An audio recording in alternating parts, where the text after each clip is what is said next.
नमस्कार, आप देख रहे हैं सिटी पोस्ट लाइव। मैं हूं दीपक शर्मा और चिराग पासवान ने सचमुच डरा दिया है एनडीए को। चिराग पासवान ने कह दिया है, वहां हमारे संवाददाता भी मौजूद थे जब चिराग पासवान ने ऑफ द रिकॉर्ड यह बात कही कि 50 सीटों से अगर कम मिला तो हम अकेले चुनाव लड़ेंगे, लोजपा रामविलास अकेले चुनाव लड़ेगा। इसके बाद एनडीए में भी मनाने का खेल शुरू हो गया है और एक बड़ा ऑफर दिया जा रहा है, काउंटर ऑफर, जिसको आप कह सकते हैं चिराग पासवान को। वह काउंटर ऑफर क्या है, इसका खुलासा करने के लिए हमारे साथ हैं सिटी पोस्ट लाइव के मैनेजिंग एडिटर श्रीकांत प्रत्युष। तो क्या है वो काउंटर ऑफर?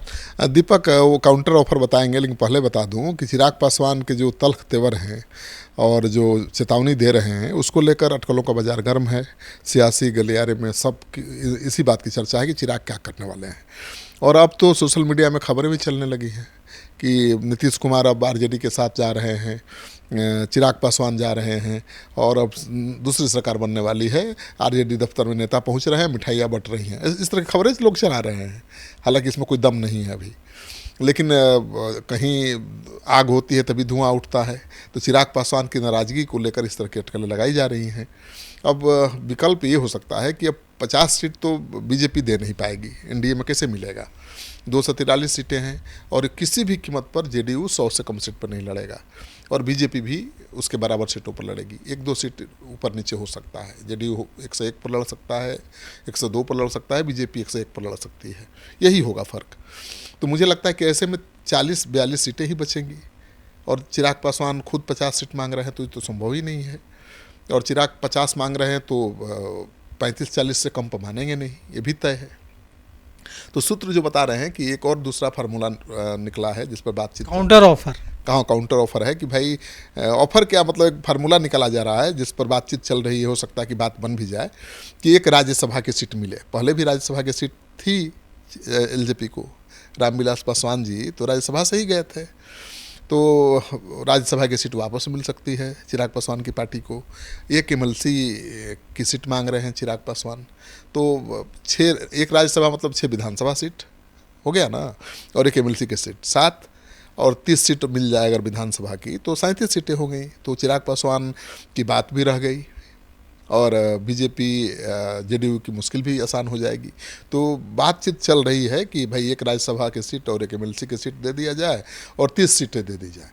तो चिराग पासवान का कोटा 37 का हो गया। तो मांग रहे हैं 50, तो 40-35 के बीच में ही रहेंगे ना। और मुझे लगता है कि मान जाएंगे, क्योंकि चिराग पासवान को एनडीए छोड़ने से कोई फ़ायदा नहीं है और एनडीए को भारी नुकसान हो सकता है चिराग छोड़ेंगे तो, ये भी तय है।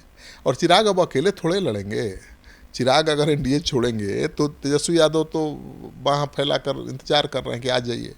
अब देखिए जो खबर चल रही है इस तरह की, वो खबर कोई चलवा ही रहा होगा कि चिराग पासवान नीतीश कुमार दोनों आ रहे हैं महागठबंधन के साथ। ठीक है, नीतीश कुमार दिल्ली रवाना, वो तो जा रहे हैं प्रधानमंत्री के साथ बैठक में भाग लेने, लेकिन खबरें चलाई जा रही हैं, माहौल बनाया जा रहा है। लेकिन जो मेरे सूत्र हैं वो बता रहे हैं कि चिराग पासवान एनडीए के साथ ही बने रहेंगे और एनडीए ने, खासतौर पर बीजेपी ने उनको शाहाबाद इलाके में अपनी स्थिति मजबूत करने के काम में लगाया है, क्योंकि दलितों के तो बड़े नेता हैं ही और सामान्य वर्ग में भी स्वीकार्य हैं। तो उनके शाहाबाद के किसी सीट से चुनाव लड़ने से माहौल बनेगा, क्योंकि वहाँ पहले से भी बीजेपी के जो सांसद थे आर के सिंह, वो भी चुनाव लड़ सकते हैं, चर्चा है। रामकृपाल यादव पटना के किसी सीट से लड़ सकते हैं। तो मुझे लगता है कि चिराग पासवान एनडीए के साथ ही रहेंगे और जो सीटों का झमेला है वो इसी फार्मूले से सुलझेगा। उपेंद्र कुशवाहा भी नाराज हो गए हैं जब उनसे पूछा गया कि आपको 4-5 सीटें मिलने जा रही हैं। पत्रकारों ने पूछा तो गर्म हो गए, बोले कि बकवास बात है, हम 4-5 सीट लेंगे। वो 15 सीट मांग रहे हैं, मांझी जी 20 सीट मांग रहे हैं, लेकिन मिलेगी तो उतनी ही सीटें, 7-8 मिल जाए मांझी को मुश्किल से, और जो बचेंगी 4-5 वो उपेंद्र कुशवाहा जी को मिलेंगी। लेकिन उपेंद्र कुशवाहा भी केवल उन सीटों से नहीं मानेंगे, उनको तो राज्यसभा भी बीजेपी ने भेजा है ना भाई, तो वो तो 6 सीट के बराबर है। बीजेपी कहेगी ना कि आपको राज्यसभा हमने भेजा है, और उनको राज्य मंत्री बनाए जाने का, केंद्रीय मंत्री बनाए जाने का भी ऑफर है। तो उपेंद्र कुशवाहा केंद्र में मंत्री हो सकते हैं, राज्यसभा तो सांसद हैं ही, और उनकी पार्टी को 5 सीट मिल जाए तो कोई खराब डील तो नहीं माना जाएगा। उनको भी 15 मांग है तो 15 तो हो ही जाएगा, 6 राज्यसभा की 1 सीट के बराबर, और मंत्री मरेंगे वो अलग, और 4-5 सीटें भी मिल जाएंगी। तो नाराज़गी है। उपेंद्र कुशवाहा मुजफ्फरपुर में एक ही दिन रैली किए, उसी दिन चिराग पासवान ने आरा में रैली की। तो ये प्रेशर पॉलिटिक्स है। और राजनीति में तो भाई हर पार्टी को अधिकार है अपनी मांग रखने का, प्रेशर बनाने का। तो चिराग पासवान, उपेंद्र कुशवाहा प्रेशर बना रहे हैं बीजेपी पर। और मुझे लगता है कि रास्ता यही निकलेगा कि चिराग पासवान को एक राज्यसभा की सीट दे दी जाए, एक विधान परिषद की सीट दे दी जाए, 30 सीटें दे दी जाएँ, और उपेंद्र कुशवाहा को केंद्र में मंत्री बना दिया जाए और 5 सीटें दे दी जाए। जीतन राम मांझी कहाँ जाएंगे, केंद्र में मंत्री हैं ही, तो उनको तो बहुत कुछ मिला हुआ है। केंद्र में मंत्री है ना भाई, आप कैबिनेट मंत्री हैं, आपका बेटा बिहार सरकार में मंत्री है, आपको भी 6-7-8 बहु विधायक है, तो आप छोड़ के कहाँ, परिवार में 3-3 है, इतना लोग कहाँ एडजस्ट होंगे महागठबंधन में? आप जरा बताइए हमको, महागठबंधन में कैसे केंद्र के मंत्री बने रहेंगे? वो कैसे बेटा मंत्री बनेगा? अभी तो कोई संभावना नहीं है सरकार बनने का। अभी तो ठीक है, कांटे की टक्कर है, लेकिन एनडीए जब तक इंटैक्ट है तब तक तो पलड़ा भारी है एनडीए का।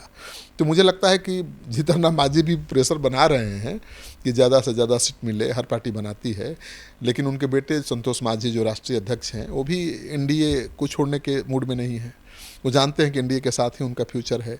और एनडीए उपेंद्र कुशवाहा जी ने छोड़ा था तो उसका खामियाजा तो उनको भुगतना पड़ा था ना भाई, बहुत नुकसान हुआ। चुनाव हार गए, फिर भी राज्यसभा बीजेपी ने भेज दिया। अब चुनाव है, सीट है नहीं, तो उनको 4-5 सीट दे करके और उनको मंत्री बना के कंपनसेट किया जा सकता है। तो मुझे लगता है कि यही फार्मूला ज़्यादा लॉजिकल है और यही फार्मूला लागू होने जा रहा है विधानसभा सीटों के बंटवारे में। तो ये जो फॉर्मूला निकाला है भारतीय जनता पार्टी ने चिराग को मनाने का कि सीटें तो नहीं दे पाएंगे 50, लेकिन राज्यसभा की सीट ले लीजिए, एमएलसी की सीट ले लीजिए, और उपेंद्र कुशवाहा को केंद्र में मंत्री बनाकर उन्हें भी मनाया जा सकता है कम सीटें लेने के लिए। तो बीजेपी का यह फॉर्मूला कितना मना पाता है चिराग पासवान को, उपेंद्र कुशवाहा को, जो काफ़ी नाराज़ दिख रहे हैं और अपनी नाराज़गी जता भी रहे हैं। आपको क्या लगता है? आप भी अपनी राय कमेंट कर जरूर दीजिएगा। तो फिलहाल इस खबर में इतना ही। आगे की खबरों के लिए देखते रहिए सिटी पोस्ट लाइव। शुक्रिया।